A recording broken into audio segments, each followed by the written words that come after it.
Have you ever wondered why some cities just seem to churn out one successful startup after another, while other places, well, they just struggle? The answer, a lot of the time, lies in this powerful, almost invisible force called an entrepreneurial ecosystem. So today we're going to break down what that really means and why it's so incredibly important for innovation and growth. You've heard this term everywhere, right? Politicians, CEOs, tech journalists. They're all talking about building a better entrepreneurial ecosystem. But, if you ask them what that actually means, things can get a little fuzzy. So let's cut right through that buzz and get to the real heart of the idea. All right, first up, let's define this buzzword. We really need a solid foundation before we can start building on it. So here it is, the official definition. The key word here isn't just the collection of things, it's the interaction between them. You should think of it like a web, right? A web that connects universities pumping out talent, investors who have the capital, government policies that are actually supportive, and of course, the entrepreneurs with the big ideas. And the whole point of this web is to actively foster growth. It's a living thing. Now, this idea didn't just pop up out of nowhere. While the term really took off after a 2010 Harvard Business Review article, its roots go way deeper. They're in these older ideas about why certain industries, like cars in Detroit or tech in Silicon Valley, just naturally cluster together. So what we're looking at is really an evolution in thinking about how innovation happens in a specific place. Okay, so let's break this term down. First, what do we actually mean by entrepreneurial here? This is a really key distinction because the term doesn't cover every single business out there. And this is absolutely crucial. When we talk about the ecosystem, we're not talking about your beloved local coffee shop or that freelance graphic designer, as vital as they are to a community. We're specifically targeting high-growth, innovative companies. Think startups and scale-ups, the ones with the ambition to grow really, really fast and completely disrupt an industry.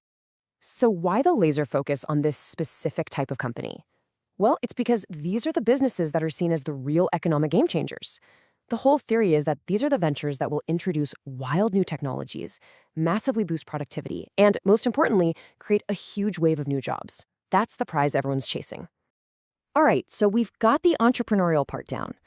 Now let's talk about the ecosystem part. I mean, we're obviously not talking about a rainforest here. It's a metaphor, and it's a really, really powerful one. This quote just nails it. Entrepreneurship doesn't happen in a vacuum. It thrives in a community where all the players are interdependent. Just think about it for a second. A brilliant founder with a world-changing idea is completely stuck without investors. And those investors, they've got nothing to fund without those new ideas. It's all connected. And that community is really built on three core things. First, you've got culture. Is this a place that celebrates taking risks, or does it punish failure? Then you have the formal institutions, the universities, the government agencies, the legal stuff. And finally, and maybe most importantly, you have the informal networks. We're talking about those coffee shop conversations in chance meetings where ideas, people, and money all connect. So we have all these pieces, right? We've got the right kind of companies, the right culture, the networks. So now for the final piece of the puzzle, what's the ultimate goal? This is where we go from just a flurry of activity to creating real-world value. You have got to understand this distinction. The immediate output is just the activity itself. More startups being founded. Think of it like a factory making a bunch of gears, but the gears themselves aren't the point, are they? The ultimate outcome is what those gears build, the car, the clock, the machine. For an ecosystem, the outcome is that new value created for society. We're talking new jobs, new solutions to big problems, and real economic growth. And that activity isn't just about launching brand new companies. I mean, of course, that's a huge part of it. But a really healthy ecosystem also encourages what you might call entrepreneurial employees.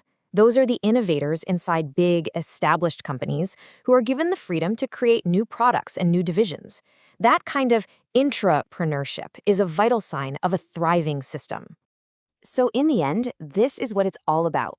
The ecosystem is the framework that gets all these different players, individuals, companies, institutions, all aligned and pointing them toward one common goal, generating real prosperity for the entire community. It's the magic that makes the whole so much greater than the sum of its parts. So let's leave you with a final thought here. Using this framework, just think about your own town or city. What's its biggest strength? Is it that risk-taking culture? Do you have a powerhouse local university? Or is it that informal network where everybody knows everybody? What's the single strongest thing driving innovation right where you live? Thanks for tuning in.